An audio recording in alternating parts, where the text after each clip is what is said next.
Stand Down San Diego began in 1988. It was named and modeled after the stand down concept used in the Vietnam War to provide a safe retreat for returning combat units. Here with what this year's event has to offer, San Diego's homeless veterans, are my guest, Phil Landis, President and CEO of San Diego's Veteran Village, and John Natchison, co-founder of Stand Down. Welcome to Evening Edition. Thank you. John, remind us who Stand Down is trying to help and the range of services that are offered. Well, this is really directed for veterans who are on the street, but we recognize that that also means family members as well.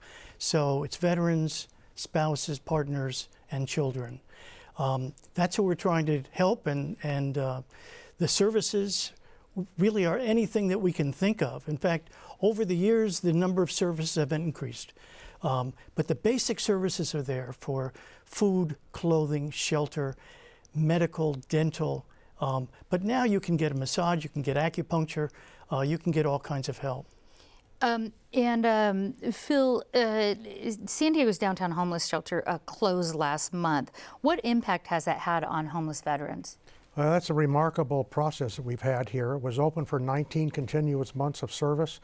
What we found was 1,148 individual veterans participated in that shelter experience over this 19 months. That's an astounding number.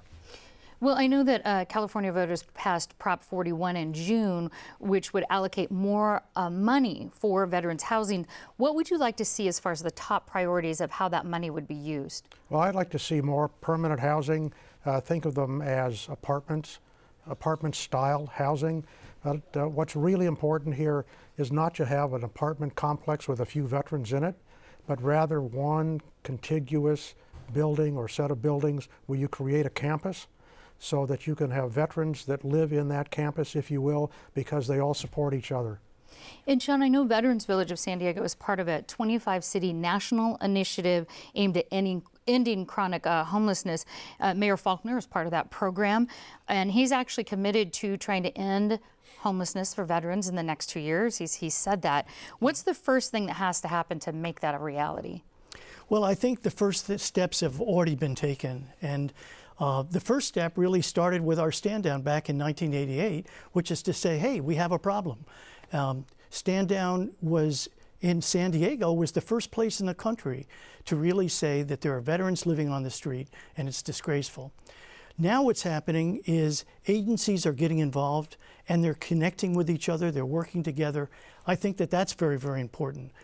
Somewhere along the line, the folks who have been homeless, who are veterans, need to be part of this initiative. I think any initiative that's just done for people is not going to be nearly as effective as one that is actually able to enlist folks who have been there to reach back and help others.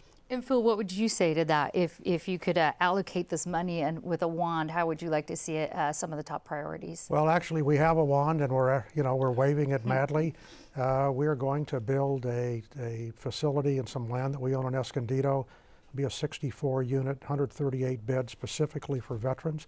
But Dr. John touched upon the critical component, and that's services. You don't want to just put some folks there and then leave them alone and forget about them. In isolation, you want to be able to maintain a high level of case management and services. And how can someone help with this year's Stand Down? Is there still time to help? Well, there's always time to help, absolutely. If you want to volunteer, you can reach us through our website. You have to go through a couple of hoops, but it's worth it. And get on our volunteer line and we'll find a place for you. And Phil, what would you say about for people saying, all right, we have one of the highest populations of homeless veterans here in San Diego. Is there one particular thing that we need to do as a city, as a community, to help these veterans? You know, I think that we're doing it. I think that San Diego comes out and shows their love for veterans and homeless veterans at Stand Down every year. As I've looked back over the years, I've just seen this incredible outpouring from this community to help it Stand Down. The best thing that anybody can do, though, is to give folks a chance. When they leave Stand Down, we really try and get many of them to the point where they're job ready. Not everybody, but there's a lot that are there. So that would be a good way to start. And we're out of time, so I want to let folks know that Stand Down San Diego takes place this Friday. For more information, go to kpbs.org. John Nackinson and Phil Landis, thank you so much. Thank you. Thank you. Thank you.